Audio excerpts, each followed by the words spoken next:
सीटों पर चुनाव है गुंजल साहब, क्या कहिएगा, क्या लगता है? आला कमान गठबंधन करता है, कामयाबी हासिल होगी 7 सीटों पर। गठबंधन की आस है। पार्लियामेंट में हुआ तो उम्मीद कर रहे हैं कि असेंबली में भी होगा। बाई इलेक्शन में लड़ाई में नसीब से हारा हूं। ओम बिरला ने वहां से जीत दर्ज की है। 10-11 महीने हो चुके हैं कार्यकाल को, कैसा चल रहा है? मैंने पूरे चुनाव में कहा था मोदी जी का और भगवान राम का नाम लेना बंद करिए, जरा 10 साल की उपलब्धि बताइए। ऐसा होता है, होगा नहीं होगा, इसमें आदमी को विचलित नहीं होना चाहिए। नरेश को कहा है पार्टी सिस्टम में इसकी जरूरत ही नहीं थी बैठक बुलाने की।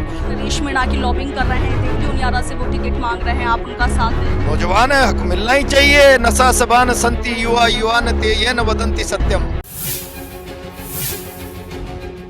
नमस्कार, पंजाब केसरी राजस्थान आप देख रहे हैं और मैं हूं आपके साथ इशिका जैन। राजस्थान कांग्रेस आज चिंतन में जुटी हुई है, मंथन में जुटी हुई है।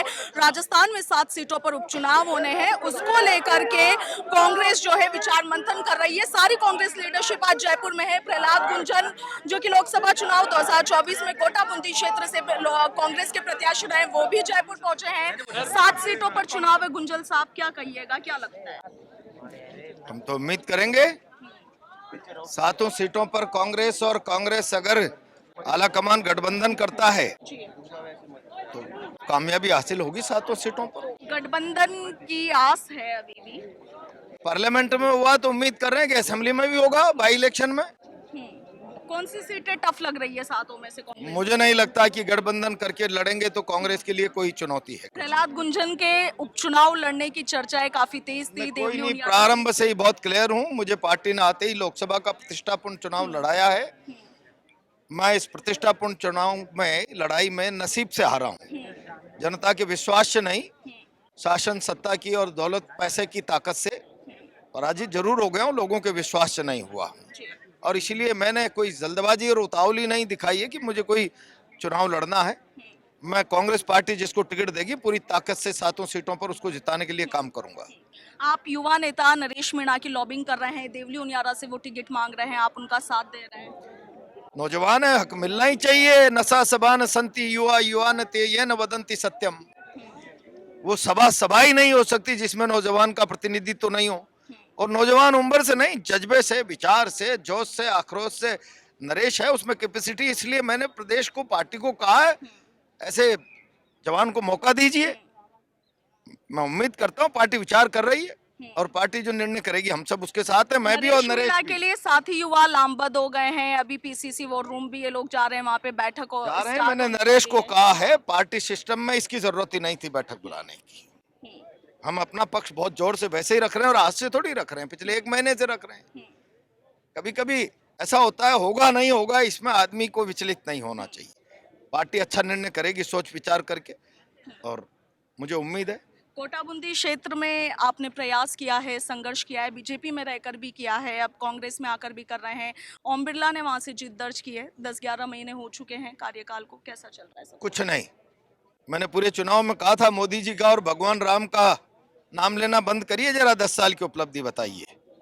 और अपनी कथनी और करनी पर आइए। आपने 2014 के चुनाव में कहा था एयरपोर्ट नहीं ला पाया तो अगला चुनाव नहीं लड़ूंगा। 19 भी लड़ लिए और आप 24 भी लड़ रहे हो और एयरपोर्ट नहीं है।